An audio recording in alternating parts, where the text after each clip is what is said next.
Ito yung klase ng lugar na pwede mong takasan kapag gusto mong magpahinga kahit isang gabi lang. May bago na namang wellness destination na pwedeng i-discover dito sa Quezon. Samahan niyo ako sa first look natin sa Aim Libiosa Resort sa Barangay Pili, Sariaya. Andito tayo ngayon sa Aim Libiosa Resort. Tingnan natin kung ano ang pwedeng i-expect sa newest wellness destination na ito. Mula sa Sariaya Bypass Road, ilang metro lang papasok bago marating ang resort. Actually, gusto ko ang setup nito. Accessible siya, pero pagpasok mo, parang unti-unti ka nang humihiwalay sa ingay ng highway. Unang bumugad sa amin ang Julieta's Kitchen Cave, kung saan kami naghintay bago magsimula ang blessing. So maganda yung cave, maaliwalas, malinis, at magandang tambayan habang hinihintay ang simula ng blessings. Kahit may kunting ambon, itinuloy ang blessing at ribbon cutting bilang opisyal na pagbubukas ng Aim Libiosa Wellness Resort. Ang anumang idulot nila sa inyo, sapagkat ang manggagawa ay may karapatan tumanggap na kanyang upa. Huwag kayong magpalipat-lipat ng bahay. Banal na tubig dumang ito magpaalala sa ating Panginoon kay Kristo sa kanyang kamatayan at muling pagkabuhay sa sakramento ng binyag.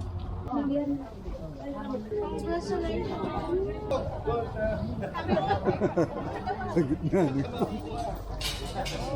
Kaya hindi tatama. Pagkatapos ng blessing, inikot namin ang buong resort. Sa first impression ko, malinis at maayos ang buong property. Hindi siksikan ng layout, may sapat na space, kaya may relaxing feel habang naglalakad ka sa paligid o nakatambay ka lang dito. Nagustuhan ko rin ang design ng mga bilyas. Modern ang style, pero hindi nawawala ang pagiging simple. Bagay sa isang quiet weekend staycation. Isa rin sa napansin ko ang tahimik na paligid.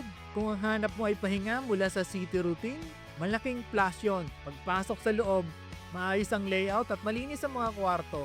Hindi over the top ang design, pero comfortable at inviting ang ambience. Isa rin sa mga napansin ko ay malinis at well-maintained ang comfort room, bagay sa overall premium feel ng resort. Simple pero inviting ang full area. Malinis ang tubig at open ang paligid, kaya mukhang magandang spot para mag-relax o mag-unwind, lalo na kapag hapon o gabi. Pagkatapos ng resort tour, lunch naman sa Julieta's Cave. Napaka-juicy at flavorful ang inihanda sa atin dito. Siyempre, mga lutong Quezon din yan at meron pang kakanin. Overall, satisfying ang naging lunch namin pagkatapos ng event. Nanalo ng 1,000 pesos. Bukod sa relaxing po yung place, lalo na sa gabi, yung gusto mo ng katahimikan, gusto mo ng payapang kapaligiran, dito lang po sa Aim Libiosa, mamimiss mo na bumalik dito dahil dito mo na feel yung tunay na relax at saka ng pagpamper. Sa first visit ko, maganda ang naging overall impression ko sa Aim Libiosa Resort. Tahimik ang lugar, maayos ang facilities, at may bonus pang masarap na pagkain sa Julieta's Cave sa loob.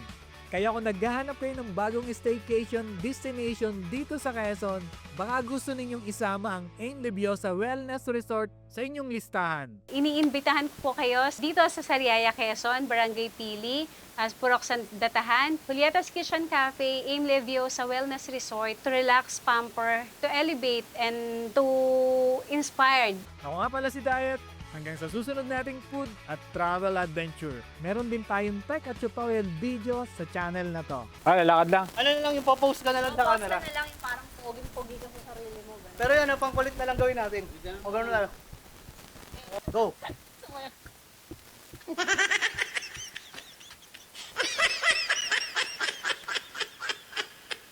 Wala bang maganda dito?